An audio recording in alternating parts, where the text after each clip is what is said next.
Welcome. Good morning. Celeste Souter here. How is everyone? Today is January 24, 2025. My name is Celeste Souter, and this is Rise and Shine with Celeste. How is everyone? Good morning. First week back. Didn't think I was coming back ever. I don't know why. I don't know why I thought that. But here we are, and it's been amazing. It's been a week of lots of good stuff. I hope it has been for y'all too. So, as you're popping on, please say hello so I know the comments are working. I'm going to go pull it up over here and we're going to get started. I will say I was all over the place today, so you never know. But I was kind of like that yesterday too, so you never know. Good morning, Melissa. Good morning. I'm a few minutes late. I wasn't even like worried when I pressed live or anything like that. I was just studying. And then I looked up and I was like, oh, it's time to go live. Um, so, anyways, how is everyone? Have you had a good week? That is the question.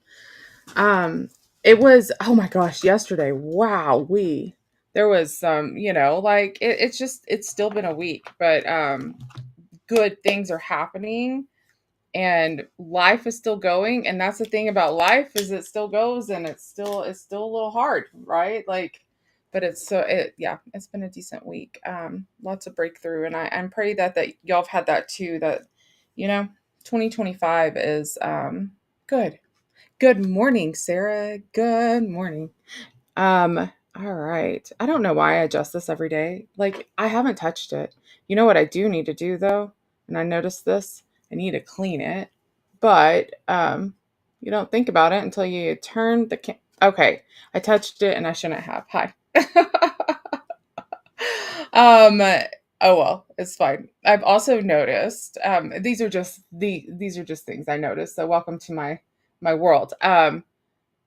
The platform I'm using for this instead of what I was using last year, the it's not a bad picture, but like my lighting now is super concentrated, and it's been a week of soul searching. Yes.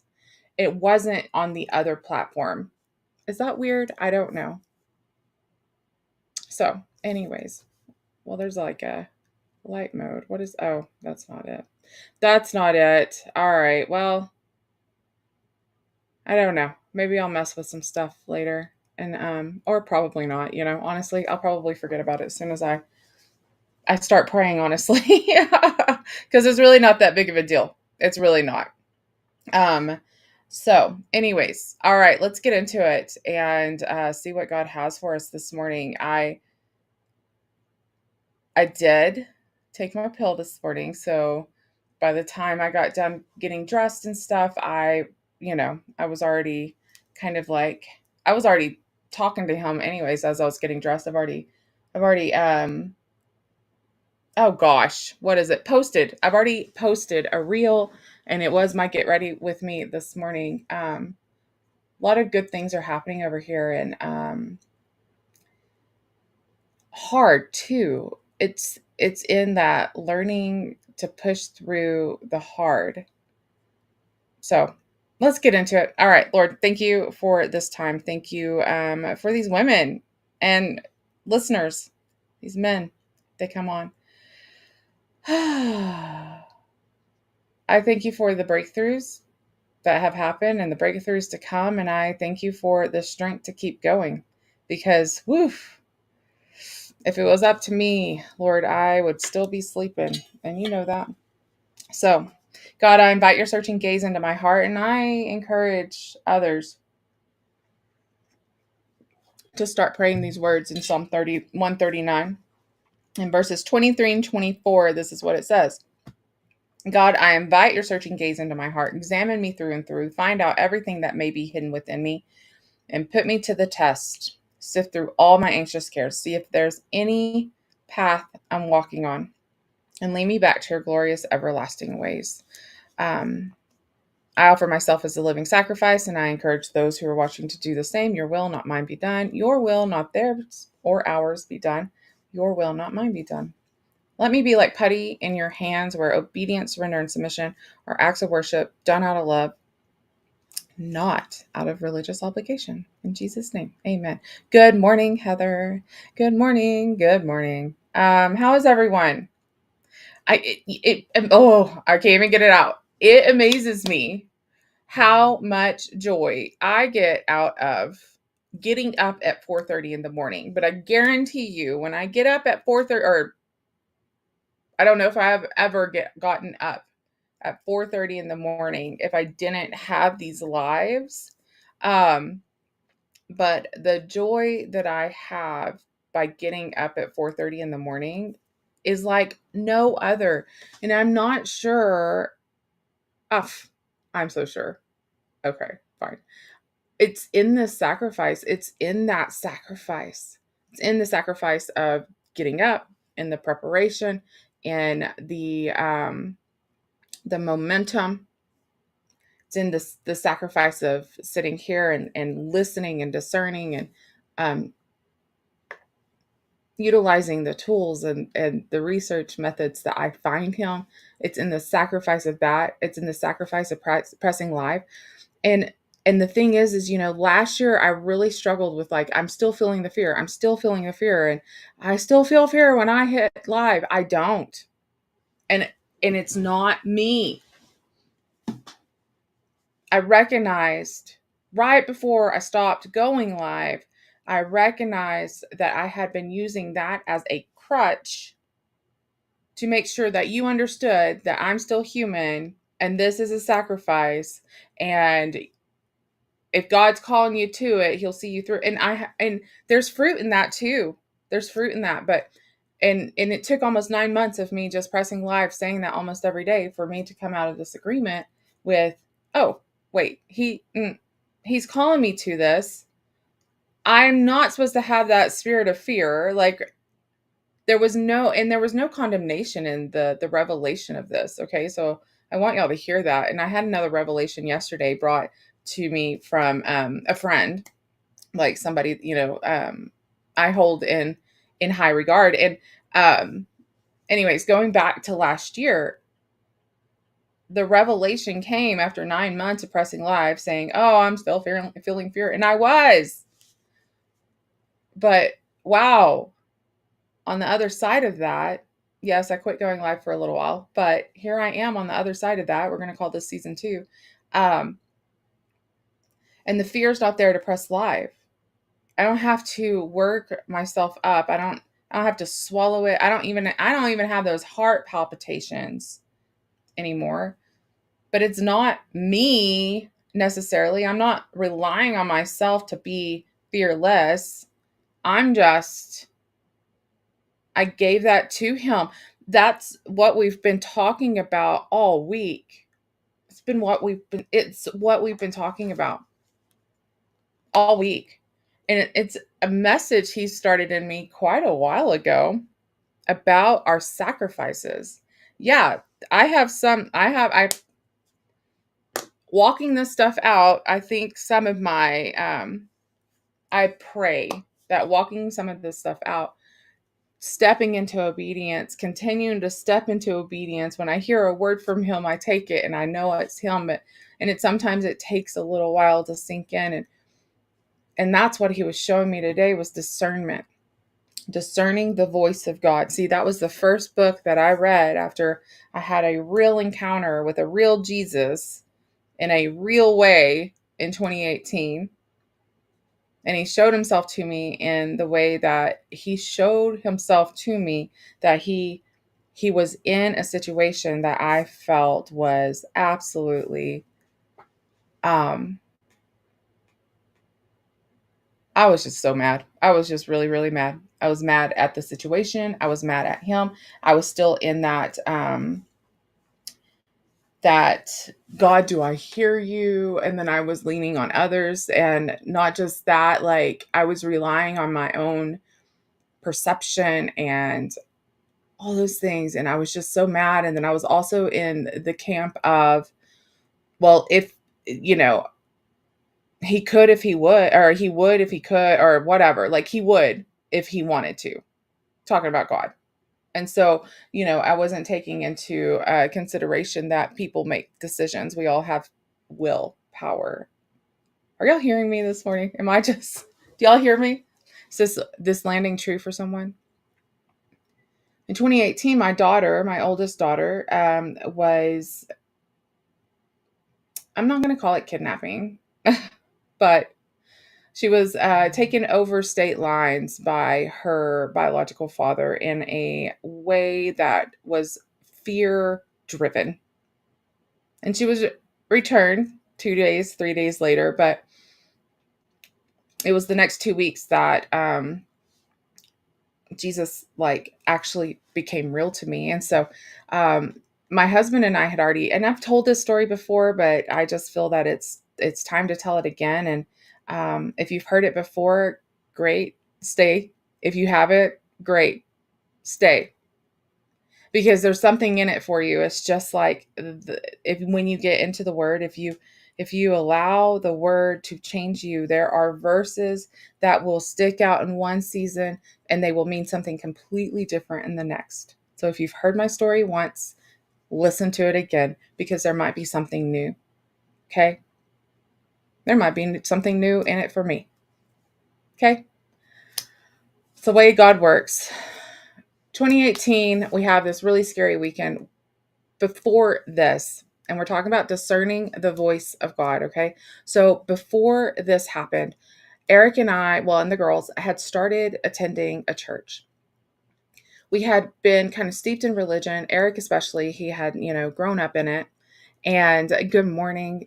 Good, Heather. Okay, so he'd grown up in it, and we had kind of left the church. We didn't know what we believed in. We dabbled in a lot of things.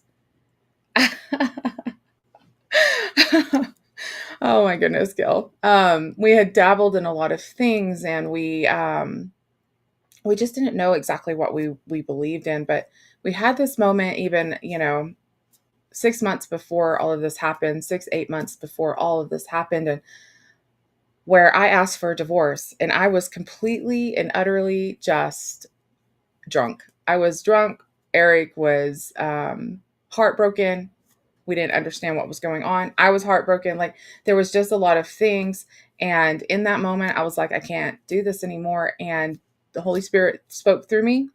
Don't tell me he can't speak through drunkards because he did it through me. And Eric asked, what will keep you here? Like, what will make you stay? Like, how can we do this? And I said, we got to get back in church. I have no recollection of this. And from that day forward, we went to church. We just went to church and we quit trying to fix each other and we started focusing on God. And by January, I was starting to hear Holy Spirit, but I wasn't quite there yet. Okay. So I was still kind of looking at like this ethereal. I appreciate y'all. I was looking at this ethereal kind of like, he doesn't, I didn't feel the love of God yet. And it hadn't soaken in, like it hadn't like taken root yet. Okay. And so in March, well, no, in January, I started feeling this poke and hearing it, and I, I went with it. I was obedient in it, and it said, start praying for Grace's biological father. So at that point, I didn't know. I didn't know, right? I didn't know like what that even looked like. I didn't know what prayer looked like. I didn't know, but it was in that childlike faith. It was in that obedience to a God that I wasn't sure I even believed in. I believed in God. I believed in the higher power, but I didn't know if I believed in all the other things. And I'd been church all my life. I had professed faith at 12, yet there were things that I couldn't get in order. So therefore, I didn't think I was worthy and he wasn't moving. Just a lot of stuff. It's just the human condition. In January, we start praying, and it was like this really like, I lift this guy up to you and his wife. I lift him up. I lift them up, and I would do that at supper every day in front of my daughter. And it was just following what I felt in my spirit at the time. And I didn't know that's what I was feeling. I was discerning the voice of God. I think we constantly question, am I hearing the voice of God? I still do it. I did it this week. And he was reminding me that I had put out a call for help, I guess, to him, that if this happened, then I was hearing him. So that's called the fleece. I put this fleece out. If this happens, I'm hearing from him. And it happened, and I still question, am I hearing from you, God? And then he reminded me as I was in the shower this morning, I don't know, that's where I do my thinking. It happened. You heard me. It's discerning the voice of God. And it's like we constantly don't trust it, but we don't trust ourselves either. Well, in that moment, I didn't know not to trust it. And so I started lifting him up. I started lifting these people up. I was praying for my enemies. And by March, my kid had this really hard weekend. We had this really hard weekend. And see, when I started praying, I had this idea of an outcome, an expectation on an outcome. I'm going to do this. You're going to do that. I'm going to do this, God, so you can do this. And I was standing on complete restoration. And let me tell you, that has actually come to pass. But 5-6 years later, okay, that happened. But see, I was standing on complete restoration. I was waiting for the miracle. I wasn't waiting on the miracle. I was expecting the miracle right then and there. And what was a miracle looked like devastation to me. So she was taken. She spent a couple of days, 3 days. We spent a couple of days, 3 days in complete fear, right, of what's going to happen next. In this fear-driven weekend, things like that. She was returned. My husband absolutely surrendered and became this new creature the night that she was returned. It was actually, anyways, it was the night right before she was returned, actually. But he surrendered, and I was living with this weird guy that had this peace and this joy and this these things exuding from him, and I was so angry. I was angry. See, my expectation wasn't met, so therefore, how can I trust him? And I was leaning on my own understanding. But I didn't understand all of that at that time. See, I'm not sitting up here shaming that woman for doing that. I'm not shaming her. I'm not coming into agreement with anything like that, but I'm saying that I was discerning the voice of God, but yet I put my own earthly or perception or expectations, and they were not met, so therefore my trust was broken and I was angry.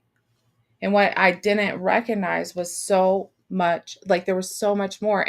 And these are things that will, these movements that were happening in the spirit are things that will affect the legacy that I'm leaving. But I didn't see it at the time. I was wanting the miracle right then and there. Anybody else had these moments?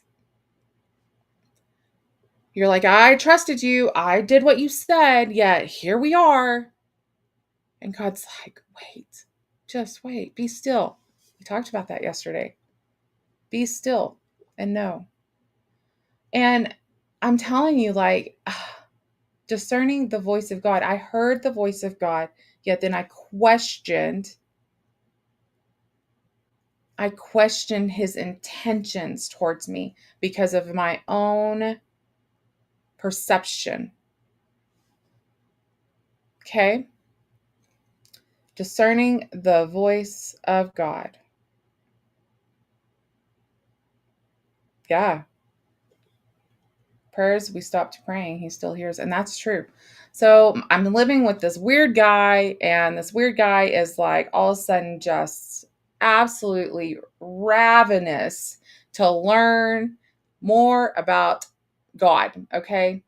So he grew up in the Catholic religion. He did the things, he tried to earn all the things. And this is one point that I want to make today. And we're sitting over here at 42, both of us, 42 years old. We've been married for 20 years. We've been together almost half our lives. And see, Eric worked at finding worthiness in his human condition with what would be called purity.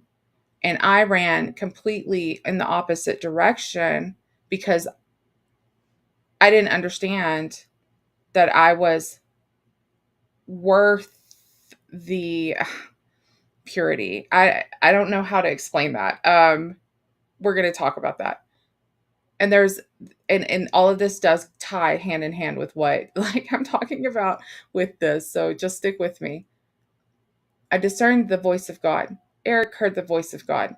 I got angry. Eric fell down on his knees. He was ravenous for to learning more about this God that had been so hard to find in his life.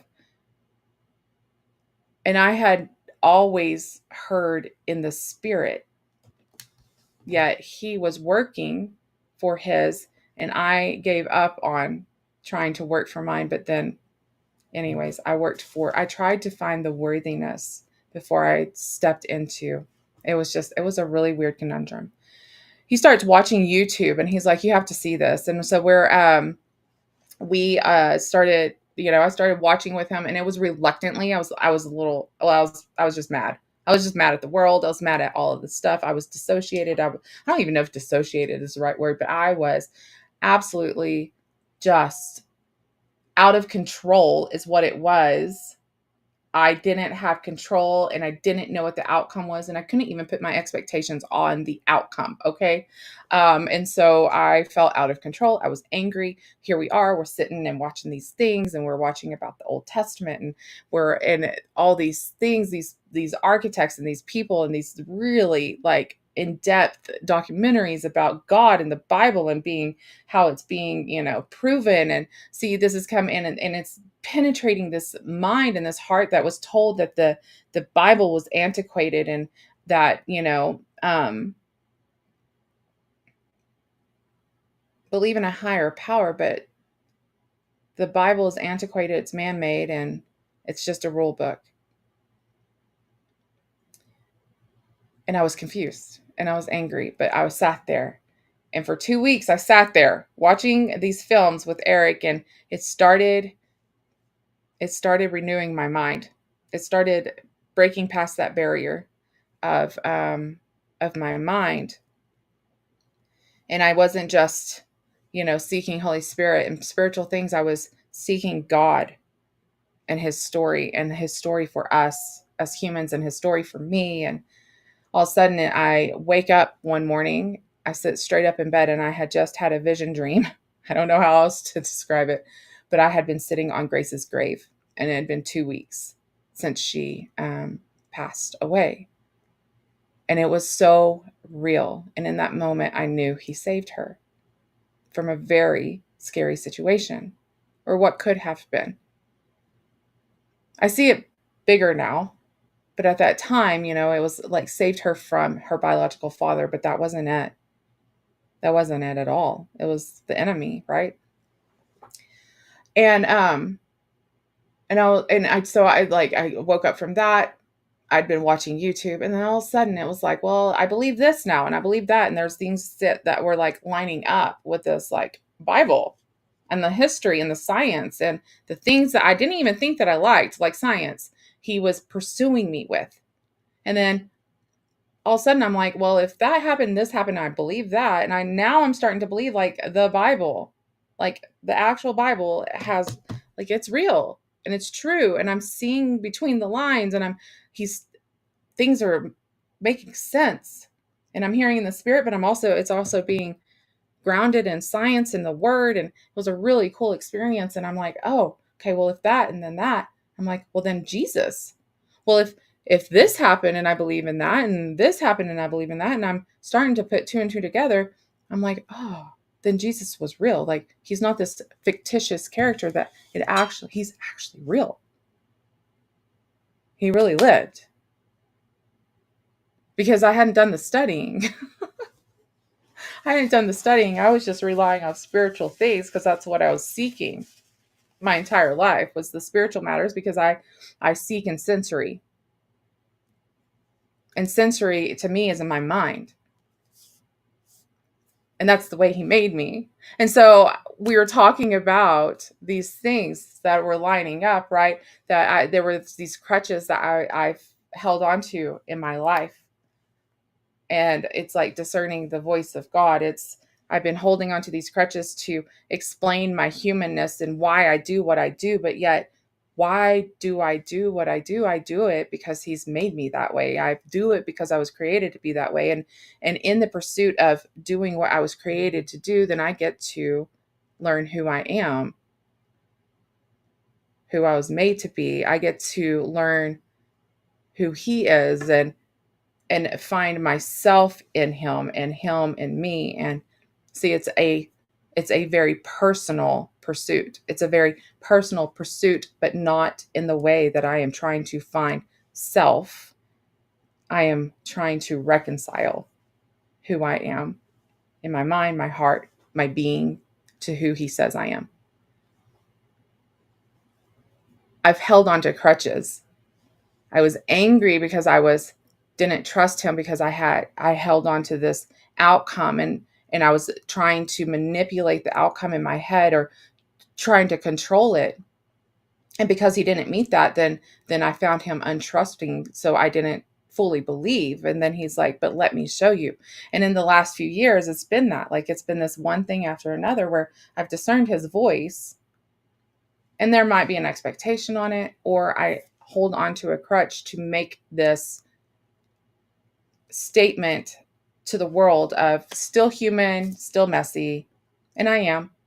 And I don't know if I'll ever not have that message, because I'm called to vulnerability. I'm called to authenticity, and so are you. In whatever it is that you do, whether it is your parenting, whether it is your serving, your job, your business, your whatever, authenticity, vulnerability. That's what you're called to. See, that's how you meet people where they're at, is through the messy part. But you're also called to hope. If you walk through it, then you're called to hope. Crutches, discerning the voice of God. Are we coming?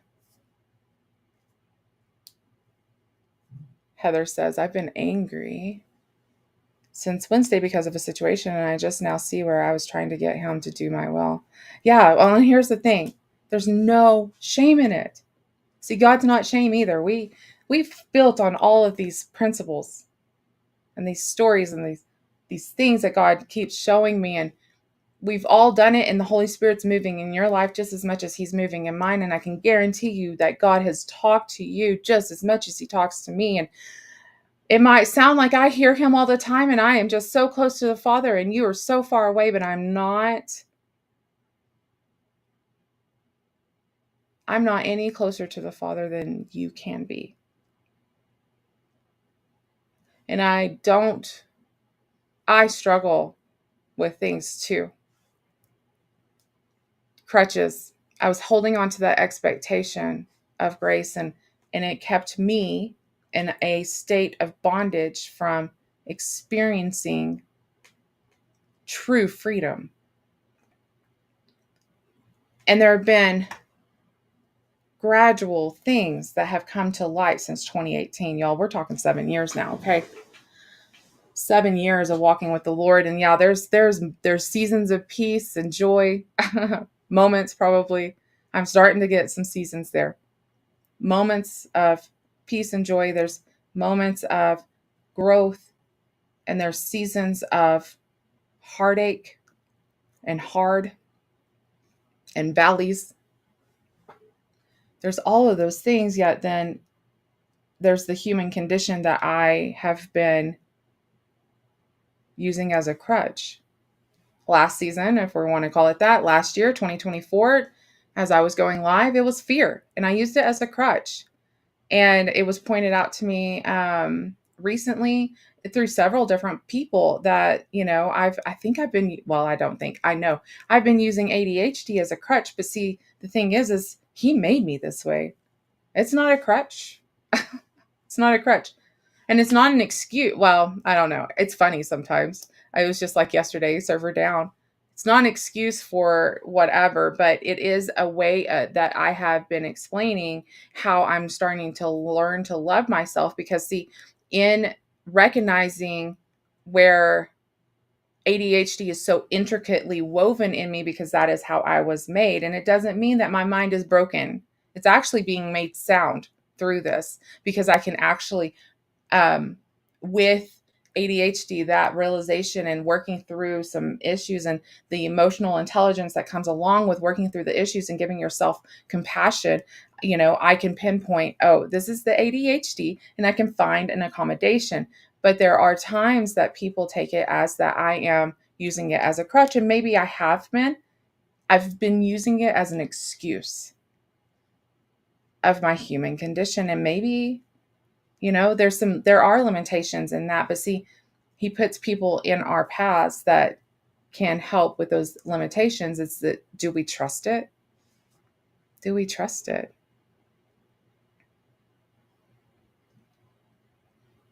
I literally just prayed earlier that he reveal his perception on this situation.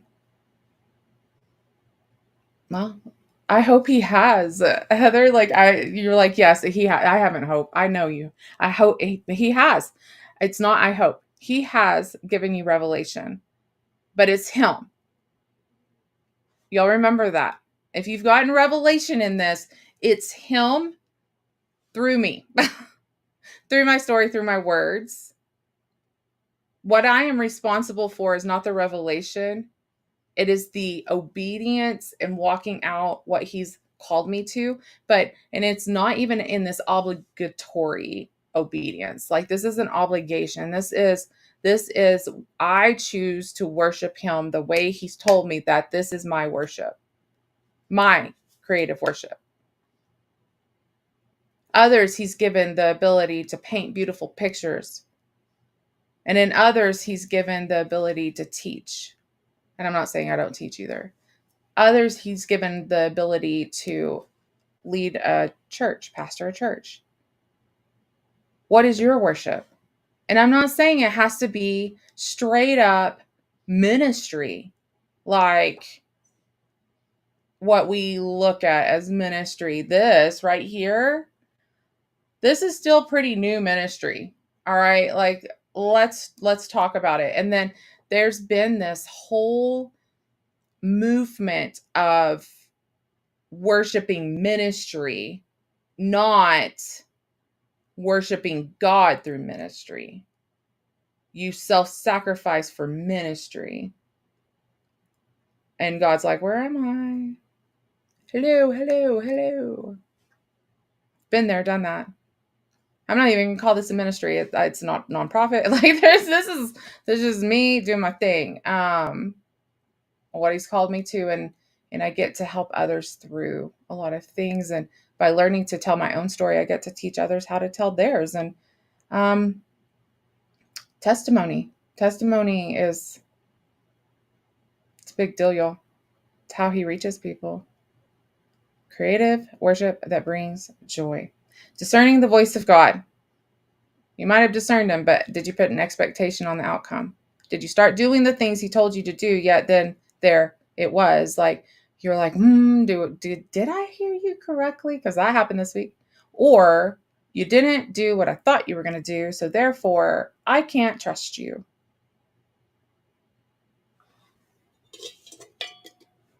I'm going to take a sip of coffee for a second.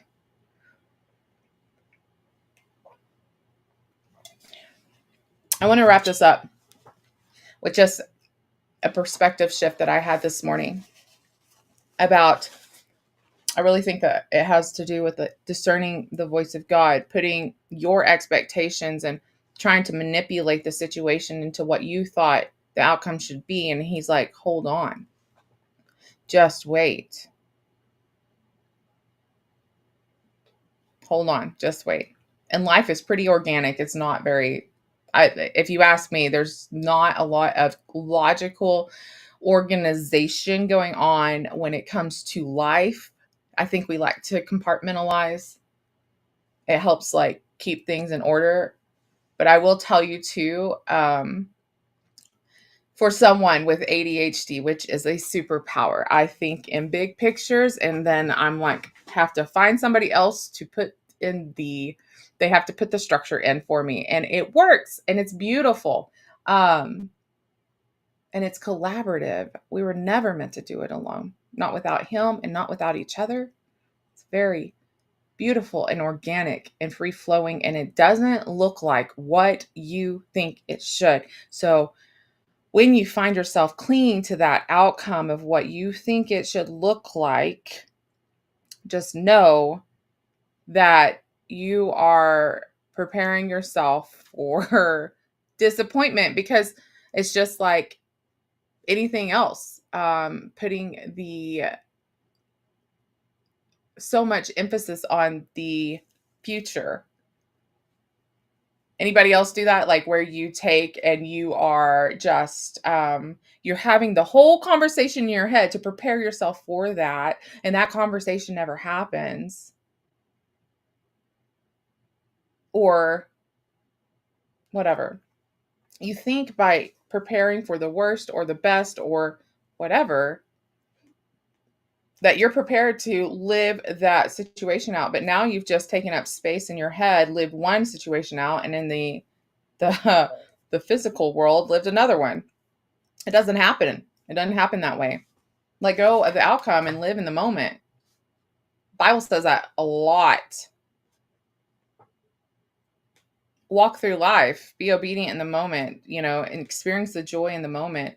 Experience the emotions in the moment. Be human and rely on him to give you the strength, the discernment, the words, whatever it is that you need in the next moment. But be in this moment. So we've talked about discerning the voice of God a little bit.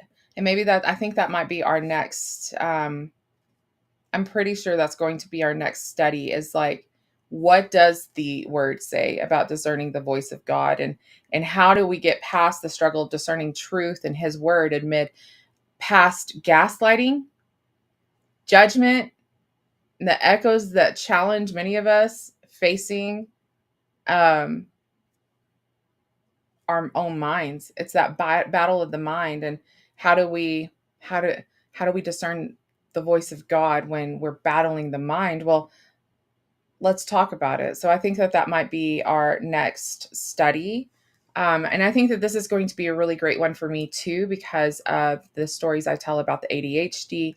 And I don't want to use that as a crutch, but it does need to be told. So that's, discerning the voice of God, having him come into this story, and what does it look like? Because it's still a condition I live with, but it doesn't mean it's a crutch. I'm still human. I'm still messy, and I still have some life to live, and life looks organic. So how do I do that?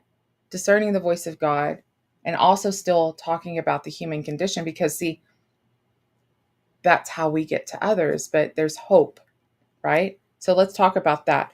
I mentioned earlier about Eric and I struggling in a different way with this concept of purity. And I can see where these would go hand in hand with discerning the voice of God. See, I don't know about y'all, but the American church, the ones that I grew up with, really put a lot of emphasis on staying pure. And it was all about your own actions. And see, if I learned anything last year, is that yes, I'm responsible for pushing past the fear of overwhelm and things like that to learn the resilience that God was calling me into. I'm responsible for still taking the steps and getting in motion with that. He's responsible for the outcome, and the outcome of that was joy. Well, this year I'm focusing on peace. I'm focusing on peace, and it has nothing to do with what I'm doing other than these kind of things. Well, do you know that so the definition of peace is wholeness. Shalom means whole. Okay. Emma, can you get Amber, please? Peace means wholeness. Well, purity does too. So that tells me that, see, the outcome is pure. He has the outcome. Purity comes in the outcome, but what what is it? Because see, we put so much emphasis on the things we do or don't do to stay pure, yet he calls us into purity, and it's his outcome. Is this resonating for somebody? And it's not that I'm talking about sexual purity, but these are the things that we focused on. It was the 90s. Do y'all know that guy? It's the true love waits movement. It's those things where we never felt good enough. Or we would don the t-shirt and walk the walk, talk the talk. We were Stepford wives of the Christian variety. We got in line. We looked like everybody else, so therefore we earned it. And look at that messy person over there. Y'all hear what I'm saying? He's in the outcome of it. I started talking about the anger that came from like doing the obedience, and I put this expectation and he didn't meet it. All right. And then I was angry. Can't be trusted. Who are you? Do you even care about me? Yes, he cares about me, and he cares about you too. But I put so much expectation on that outcome with my own perception.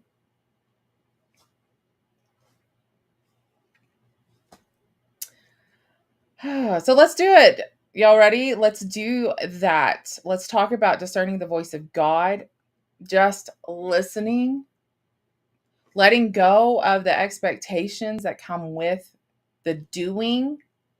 Because, see, that's manipulation, and that's not worship.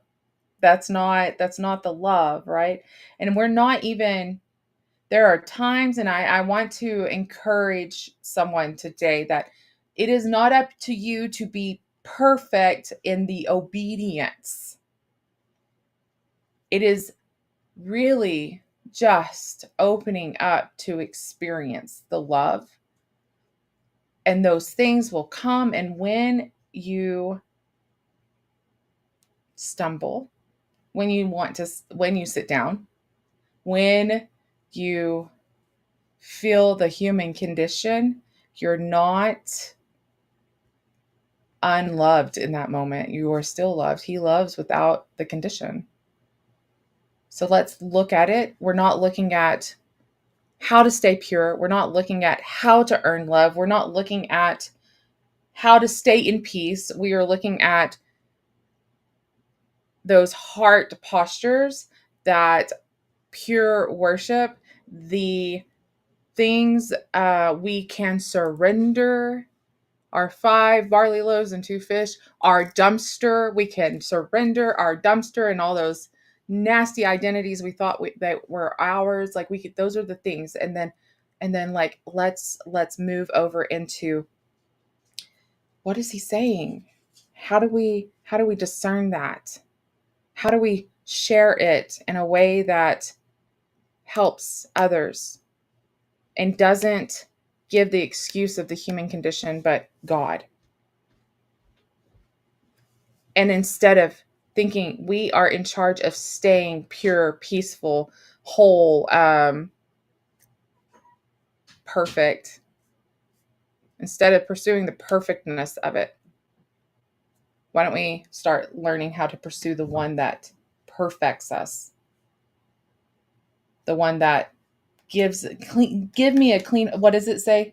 Create in me a clean heart, O God, and renew a right spirit within me. It is not, God, I will create a new heart and I will get right in my spirit, and then all is well and I will be yours. Then you will accept me. No, he accepts me right now. He loves me. He loves you. Sin, let's talk about it. I'm just going to put it out there, is separation from God. Sin is separation from God. And you can feel so far from the Lord. It's not even funny when you're trapped in sin. I'm going to leave you with this picture, this visual, because it just popped in my head. And I might get emotional about this. I'm sure we've all seen it. Maybe not. You probably will now because I'm talking about it, you're listening. There are some barbers and hairstylists that will go and serve people on the streets that are in active addiction and stuff like that. And there was one that just absolutely um, broke my heart. Break my heart for what breaks yours, Lord. Broke my heart. Yesterday, I was watching uh, Facebook and or whatever. I was on Reels, and I saw this one, and it was just he was a young man. He was 25 or so. He had been in active addiction and homeless for like 2 years, and this guy, this barber was cutting his hair on the streets, and I want to say probably Detroit. I'm not sure.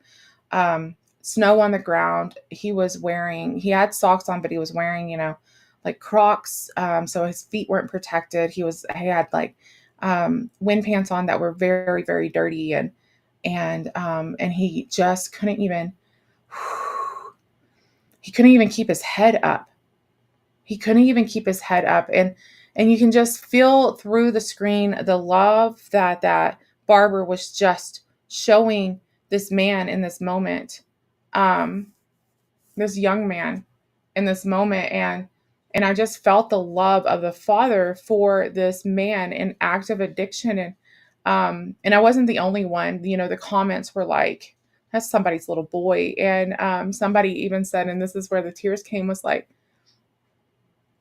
And I can tell, like, I'm gonna come into agreement with this. I feel like it was like a word from the Lord, but they were like he was remembering getting his hair cut, going to the barber shop with his mom when he was sitting there, and he was so out of his mind he could have been sitting, as a little boy in the barber shop with his mom, and that that's what I'm talking about.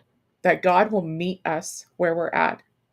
It's the love of the Father, and it's through others sometimes, but sometimes it's just Him that shows up. Are you willing to be loved? Are you willing to be loved? And it's not in pursuit of a high. It's in the pursuit of having that space in your heart filled and wanting to stay there, and knowing that you hear His voice, knowing that you're loved, knowing that He holds you, um, and that He's not going to set you up on your feet, dust you off, and then make sure that you stay in line, that it's a relationship, and that He meets you in your most vulnerable moments. So I'll have to go look up that Matt Mayer song, Clean Heart. I'm annoying with my songs. No, you're not. You're not annoying, Sarah, just FYI. You have an amazing brain. All right, guys. It's been a great week. I'm glad to be back. Thank you for the encouragement. Thank you for showing up. And that's not an obligation either. There's seasons for everything. So if there's a time that, you know, He takes you away or whatever, or He doesn't, whatever, it's okay. All right. I need y'all to hear that. Um, but I know that there's some of us that are just linked, and we know it. It's that soul sister thing, God's like, hey, sisterhood. Um, Anyways, reach out if that's the case, and let's talk. All right. I love y'all. Have an amazing day. Let me show you who my Jesus is, and we are going to call it a week. Week 1, season 2, week 1 comes to an end. Love y'all. He loves you. He absolutely, positively loves you. He will meet you in your mess, whether it's on the streets of Detroit, in active addiction, or in your home office, reading the scriptures and being introduced to Him for the first time, and understanding the secret place. Those are different seasons, but still same God. He loves you. He loves you. And he actually understands your human condition because he was human. He experienced it. And he called you worthy of his sacrifice. In Psalm 32, 8 and 9, I hear the Lord saying, I will stay close to you, instructing and guiding you along the pathway for your life because I love you. I will advise you along the way, and I will lead you forth with my eyes as your guide. So don't make it difficult and don't be stubborn when I take you where you've not been before. It might look a little different than sitting in a pew, wearing the t-shirt and walking the walk and talking the talk. Just FYI. Don't make me tug you. Don't make it difficult. Don't be stubborn when I take you where you've not been before. And don't make me tug you and pull you along. Just come with me because there's such an adventure. Such an adventure just for you. Love you. See y'all Monday.